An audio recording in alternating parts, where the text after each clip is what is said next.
Այդուզով օտարումից մուտքեր, ինքնական բավարարված հողերի օտարումից մուտքեր։ Այսինքն ինքը որպես այդպիսի երեք կարգավորումով որպես մուտք կարող վերածվի Երևան համայնքի բյուջե։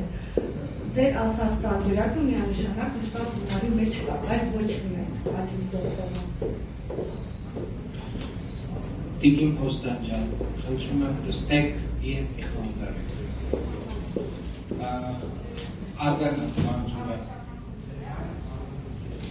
Ուրեմն պարոն Աբինյան, անցած նիստին, որ հարց էր բացատրել հողերի օտարման հետ կապված, ահազանգ եմ ստացել, որ Դավթաշեն վարչական շրջանի երկրորդ թաղամասում դուք էլ ընտրարշավի ժամանակ այնտեղ եք բակերում քայլել եք, այգու հենց վերևի հատվածում։ Միակ խնդրեմ, երեք էլ գործակարգավարականը նայեցի ու տեսա, որ Դավթաշենում ընդհանրապես արտոնագրում չկար ահորի հողազրահման հետ կապված, ուրիշ տեղեր, ուրիշ վարչական շրջաններում կար, Դավթաշենում հենց չկար։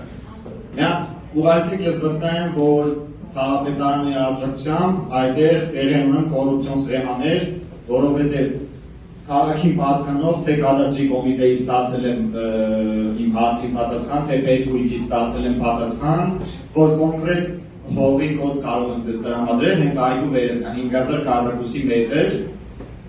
այդտեղ համայնքային հողը, ինչ որ մարդ բերել է տեխնիկան, այդ հողը հավասարացրել է, արտադրել է